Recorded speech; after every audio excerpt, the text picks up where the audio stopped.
Turn 2. However, no writer or storyline has yet been confirmed. That's it for now. We'll have more in an hour. News Talk Weather. With BlackRock Health. Rapid cardiac care, delivering swift access to specialist cardiac treatment at BlackRock, Galway and Hermitage Clinics. BlackRockHealth.com. Cloudy tonight with showers or longer spells of rain in places, mild with lows of 13 to 16 degrees. Now you're up to date on News Talk. The Newsround on Off the Ball. This is News Talk. Good evening, you're welcome along to Tuesday Nights Off the Ball. It's Owen here with you until 10 o'clock tonight. We've got a packed show coming your way between now and then. From 7:30, Louth captain Sam Mulroy is going to join us to reflect on his 2026 season. We're also going to talk about the education path that Mulroy has taken throughout his life. He wasn't exactly somebody who enjoyed school, I think it's fair to say. He posted on social media yesterday about the fact that he got 200 points in his leaving cert, and with CAO Day coming up, he thought it was a good time to share his story, so we'll be discussing that with Sam himself from 7:30.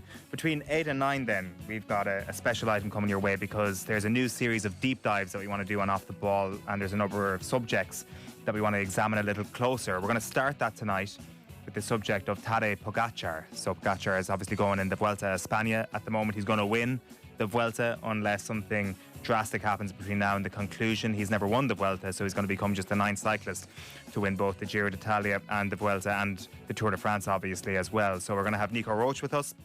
We're going to have Andy McGrath with us, who wrote the book on him last year, and Gregor Stark from the University of Ljubljana will join us for a Slovenian angle on that as well. And then between 9 and 10, Professor Miguel Maduro will join us in studio to talk all things FIFA. I'll set the scene on Professor Miguel Maduro in just a moment. Our number is 087 9180 180 if you want to get us on WhatsApp. David Seagrave is here and Arthur O'Dea is here. Good evening to you, gents. We're in this situation now where I think our top duty is to tell the country the very sad news that's just come out over the last few minutes that Dolly Parton has passed away at the age of 80.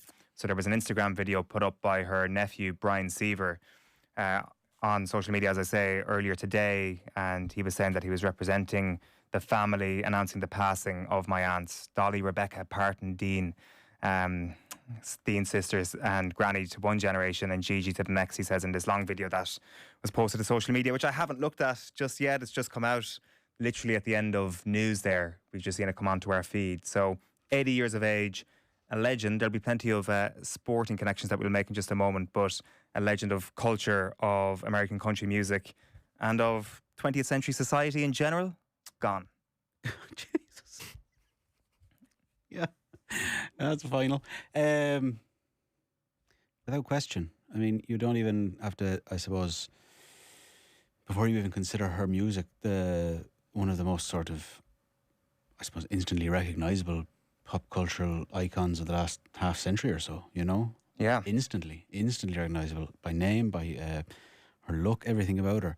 But then when you actually dig into the music, and I know in a self-serious way, like in some of those earlier albums she did, like some of the songs, it's incredible, some of the music that she was creating. And it kind of became, I suppose, in later life, like she's a refreshingly sort of untroubling figure in any sort of way, shape or form. Like you can really, she kind of epitomised an awful lot that was good and great about life in general, but the work, which can get lost, I suppose, a little bit because she's just such an iconic figure for the sake of being who she is. You know, you don't. It's like it almost becomes secondary. That part of it, how massive she is. But the music, I hope, will get a good kind of going back over now over the next few days, I suppose, as the tributes start pouring in, because what she did is like it's incredible, and her voice. Good Lord, her voice. But yeah, gone, as you said.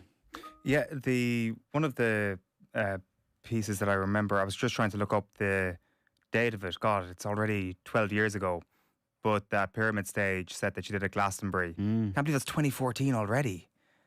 For whatever reason, I thought that was like post-COVID or much more recent than that.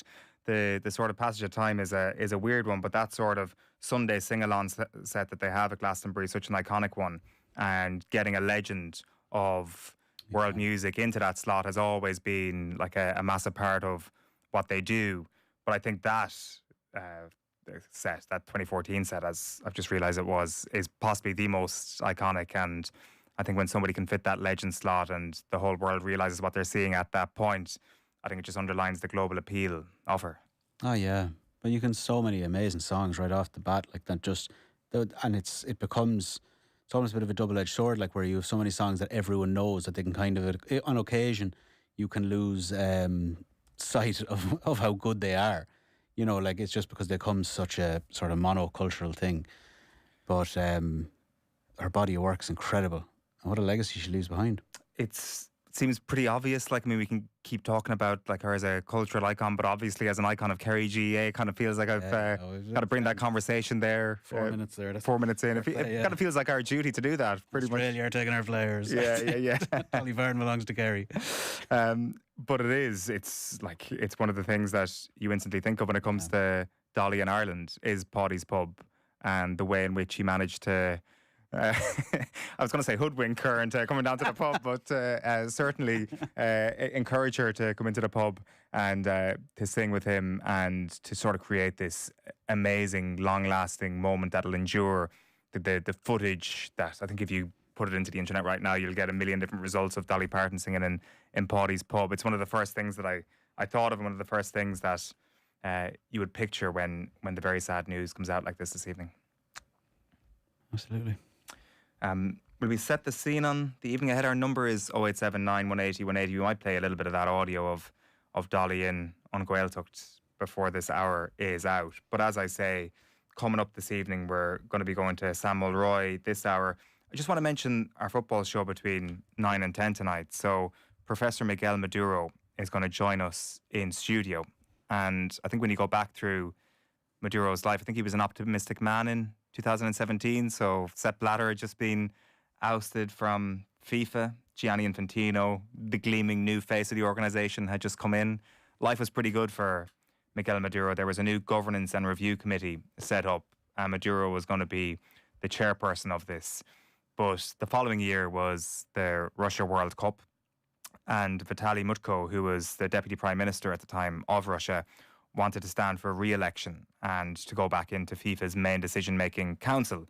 But this was blocked by Professor Miguel Maduro and his committee because it obviously would breach political neutrality rules. You know, having the deputy prime minister of Russia on your council would be something of a neutrality breach, given especially the fact that, you know, the World Cup is going to be there next year and ties with the Kremlin would have been pretty obvious.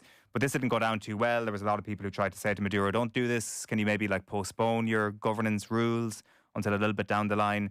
But he wasn't having this, and one way or another, he was ousted from FIFA before 2017 was finished. So that is the background to Maduro. Ever since then, he's become a pretty vocal critic of FIFA, and it's good timing to have him on the show. He's in Dublin at the moment. We had him in studio earlier this afternoon. The conversation goes into a million different directions. We'll play it from 9 p.m. But here's the section on UEFA, who Maduro believes are not without any culpability in the current conversation. What about when it comes to UEFA?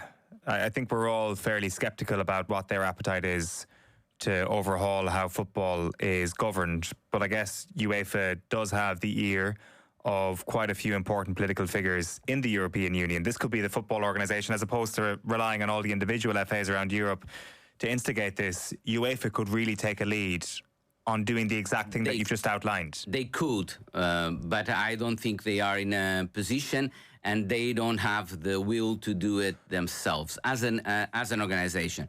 There are certainly people in football associations within UEFA that I know that would like support reform to happen, but they are a clear minority, and is not the dominant view on the organization and dominant culture of UEFA. The dominant culture of UEFA is the same as FIFA. Now, people can say, well, but they are opposing Infantino. Let me be a bit cynical about that. Please. There's two instances where UEFA has come out and done the right thing. One in opposing the Super League. The other one is in opposing Infantino now.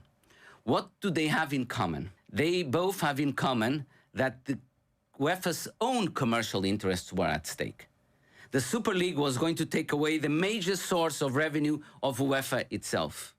And the commercial project of Mr. Infantino at the global level, that included the Global League of Clubs, was going to decrease the economic value of the Champions League, and therefore was putting into question. So forgive me for being a bit cynical and skeptical, but when I don't see UEFA doing anything else during the many other problems that we saw, I mean, Infantino and FIFA has done terrible things, as hyper-commercialized the game before, as undermined the role of independent committees. UEFA has done nothing until finally its own commercial interests are challenged. And of course, then it appears and presents itself as acting on behalf of the game, but that coincidence makes it suspicious. Yeah, so that's Professor Miguel Maduro on the UEFA question in the future of football governance. Loads more on that between 9 and 10. The Full Football Show is Professor Miguel Maduro in studio. Let's go back to Dolly Parton. Again, we're reacting to this breaking story here at 7 p.m. this evening, lads. We will get to the sports news today, David. I know you've got loads for us in the news round, but we've gone and grabbed a bit of this audio here. So this is Dolly Parton from this iconic visit to Paddy O'Shea's pub in Ventry. Hello and welcome to Ireland. My name is Dolly and I'm here on vacation, and I had not planned to sing tonight. I was going to be entertained, but he says he knows my song Coat of Many Colors, and he asked me if I would sing it. And I thank all of you for being fans, and I'm having a great time here. So we don't know how we're going to sound because this is a first for both of us, but this is a song I wrote that's a true story from my own life, and I'm sure a lot of you folks can relate to it. So I hope maybe we do okay. You're Steve, right? That's right. And you're what? Seamus. Seamus? Well, I'm happy to be here. All right. All right. Just start picking there.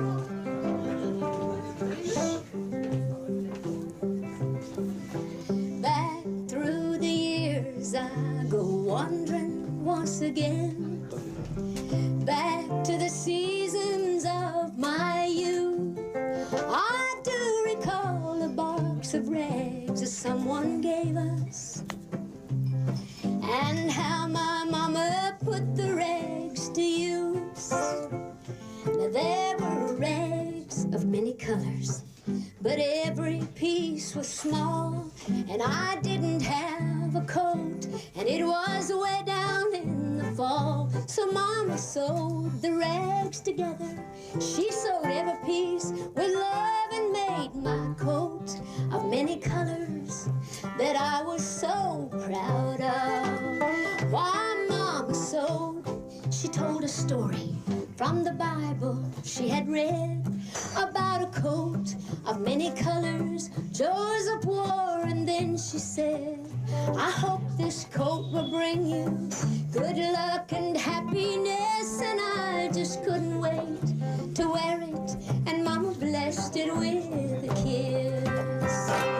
In my coat of many colors that my mama made for me, made all different rags, but Yeah, just magic, really. What was that night like? Where did that go? It must have been so good. Like, she was on Liveline in 2023, and she said, I remember that night very well. I was with my friend Walter Hagen, who was Irish. We'd gone over on a trip, and every corner had a pub. I said, I'm going to go in this one. Is that it? We just had a ball that night. He, being Paddy, asked me if I'd sing, and of course I did. I think when she said, I'm just going to pick this pub, I think she might have been, shuttled into the correct one. He might want to know that I have that jersey hanging in a frame in my basement, which is my recreation room where I have my games and all that. Everybody asks about that big green jersey there. I'm very proud of that. I kept it, and when I brought it home, it's been there ever since. I take pride in it. So that's in Dollywood somewhere right now, that big green Kerry jersey. It was 1990, and the musicians there were Steve Cooney and Seamus Begley, themselves icons of West Kerry and of Ventry as well, and immortalised in that clip with Dolly Parton. How many lies did Paddy O'Shea touch? It's unbelievable, isn't it? How many stories run back through him? But that's incredible. The quality of that audio is incredible. Well, that's the other thing for any radio nerds. How in 1990 have you managed to capture this on a video camera so well? it's again the potty touch getting professional people into the pub at the, just by coincidence. She might pop in. Yeah, she might pop in. Who knows? I say this is something that we're going to come back to as the evening goes on here on Tuesday nights off the ball. Our number, as I say, is 0879 180 180. Any thoughts at all? Anything on Dolly Parton? Anything on the world of sport? Were you there? We'd love to hear from you. Were you there? Were you there? Let us know. David Seagrave, we have kept the people long enough from today's sports news. You've been relegated to second place. Understandably so. Understandably so. Yeah, I have no problem playing second fiddle to this. What is top of your agenda? Well, I suppose we'll start with the Champions League playoff. And Celtic boss Martin O'Neill believes his side are good enough to get the job done this evening as they take to the pitch in the second leg of their playoff tonight. They hold a 3-0 lead over Austrian champions Lask, with a reverse tie to take place in Linz from 8 o'clock this evening, around 42 minutes to go there. Republic of Ireland internationals Johnny Kenny and Liam Scales have been included in the matchday squad for that one. And O'Neill says they can't rest on their laurels this evening and need to keep on the front foot to get anything out of the tie. I felt that the game was, particularly in the first half, was very, very open, and we took our chances with some really great goals as well. I expect to be put under pressure quite a lot during the course of it, but we just can't sit in there, and that's not our intention at all. I feel as if that we're capable of scoring a goal in the game, and that's at least grounds for optimism. I think that it'll be a tough old night for us, but we're capable. Do you feel like a goal would do it for you if you were able to get one? That I couldn't. I really don't know. I don't know at all. But it's. I think that we're capable of scoring. Now then, on to the Carabao Cup in the second round, which gets underway this evening. Yes, Brentford boss Keith Andrews says they'd like another cup run as they kick off their Carabao Cup campaign tonight. The Bees take on Championship side Birmingham City just days after their Premier League opener saw them beat Spurs 3-0. Last season, Brentford were beaten at the quarter-final stage by eventual champions Manchester City, and the Dubliner believes they learned a lot from their previous campaign. No, I wouldn't say so. I think we've taken the cups seriously, and certainly in my time at the club the last couple of years. Last year, when I became head coach, I really wanted to try and push as far as we could go. We got to the quarterfinals, obviously, of the League Cup, beaten by Man City. We tried to find the balance between how many substitutions we made, how many players rotated in and out on any given week, and then the challenge of the schedule, the challenge of the depth of your squad at times can be that. But now we feel like we're in a good place to attack the domestic competitions on a really good level. That game gets underway at 8 o'clock. At the same time, two Premier League sides lock horns as Nottingham Forest welcome Leeds United.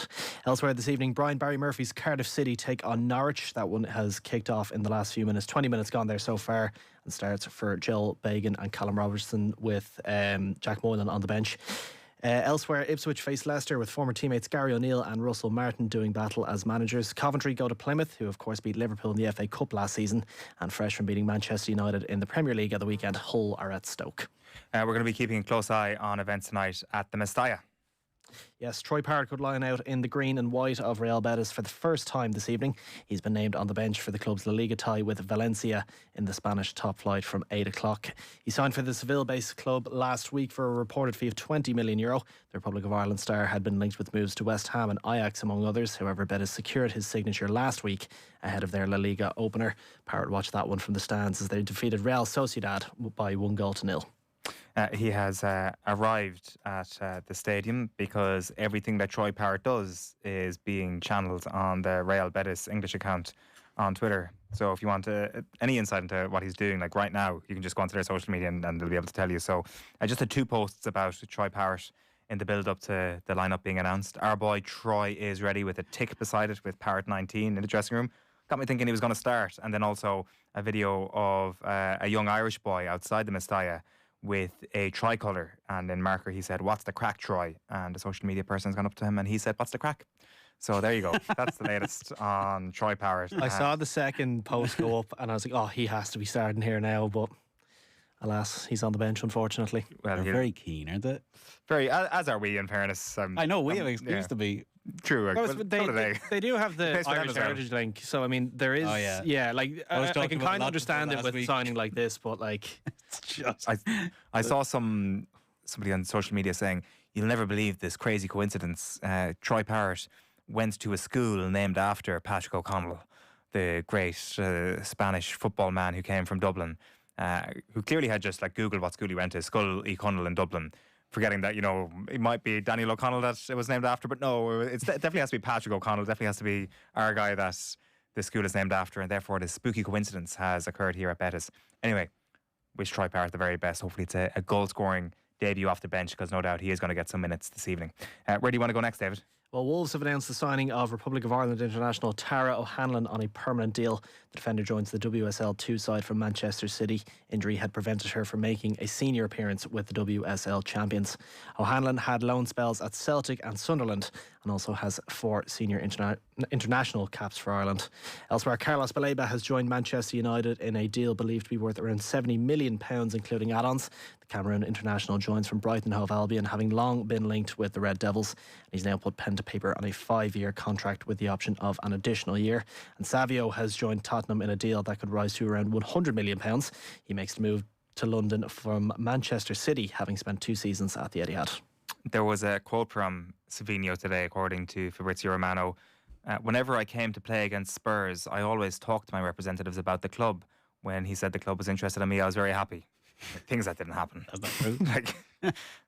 It's a nice stadium, to be fair. Yeah, true. This is nice. Yeah, the concessions look good. Yeah. There's music on every concourse. I want to play here.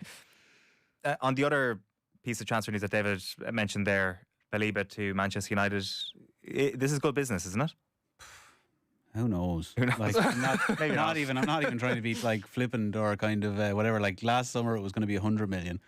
Now it's down to 70, so that's more palatable. But like there seems to be a fairly good cause either way, whatever way you want to look at it. It's meat in the room. That's something. It's another choice. It's another option. But It's legs as well, though, which they very clearly didn't have over the weekend, which is something that's going to... Like, you do need somewhat of a runner in that midfield, and I don't like, you're going to look at Santos and Tielemans as your pivot options. I don't necessarily think that that's a... You'd hope. It's cause for positive thought. I'll give it that. But we'll see. Hopefully. But I presume he'll probably be good to go at the weekend, but we'll see what way they go. Mick Shanahan in Wexford has been in touch to say, saddened to hear on the show of the passing of Dolly Parton. A little known fact about Dolly, she was once approached to help fund a new TV show to get it started. She did, and that show was Buffy the Vampire Slayer. The show's creator acknowledged Dolly by making Buffy's birthday the same as Dolly's. She also made sure that women writers were paid the same as the men. News to you? Yeah. Sounds good though. That's fair play. And Always Get a Par on YouTube says, Dolly was once asked, how long does it take to get your hair done? Her answer, I don't know. I'm not there. David, you're moving on to Sligo and more GAA news. Yes, Sligo have reshuffled their football coaching ticket ahead of the 2027 season. Dessie Sloan has taken sole control as manager, having held the role jointly with Eamon O'Hara last year. O'Hara will remain in the setup, instead taking an assistant role for the upcoming campaign. The Eights County will remain in Division 3 after their 5th place finish earlier this year. John McMahon involved as well. Okay, so you're feeling excited about this?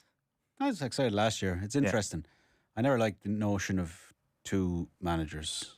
I don't think many people did. I don't like it. I've worked obviously famously once in the relatively recent past with Tyrone. But, uno voce. I don't mind. I think one is just clear. It just makes more sense. And, maybe Joe McMahon brings something interesting. That's pretty cool. Yeah. Actually comes to bags. Dublin ladies have the same with Paul Casey and Derek Murray as well, don't they? Yeah. No winning All Irelands anymore, are they? It can work, but I guess it's just like a not as common as a single manager. No, so it's everything. Like literally by due to the fact that Tyrone won All Ireland, like it clearly does work if you make it work. Yeah. It's just whoever's involved. But it's exciting. It's like a way to go. So Dolly Parton was an uncredited silent executive producer on the 1992 Buffy the Vampire Slayer film and the 97 television series. Now she owned a production company, Sand Dollar Entertainment, alongside a business partner, and that helped finance and develop the original 1992 movie. So there you go. That's one of millions of pieces of trivia about her that I suspect we're going to learn over the next couple of days. Back to the sport, David. What have you got for us next? Well, Waterford will hold open trials later this year as new hurling manager Stephen Malumphey looks to refresh his panel. In a statement posted to social media, the Daisha County's senior management said it's looking to develop the next generation of hurlers in the county. Players will also be invited to train with the panel as they aim to introduce a significant number of new players to the squad. In that statement, they said, "We recognise that Waterford has a huge amount of talent playing hurling in clubs across the county, and it is important that the door remains open. With that in mind, we will hold an open trial in Walsh Park or Friarfield in November. If clubs believe that there are players who deserve an opportunity, we will ask club secretaries to nominate those players to be included in the trial match. We want to make sure the process is open and competitive. Ultimately, the Waterford jersey has to be earned by the players. Therefore, the coming months are about building something together. We have an exciting group of players, experienced leaders, talented young hurlers, and importantly, a genuine opportunity to develop a team that the people of Port Larga can connect with and be proud of." What's happening then at the World Championships in rowing? It's been a successful second day. It has. The Irish women's 4 team have secured their spot in the semi-final of the World Rowing Championships. They finished second in their heat with a time of 7 minutes 21.08 seconds in Amsterdam. The men's team could only settle for a place in the C final after their 6th place finish in their heat.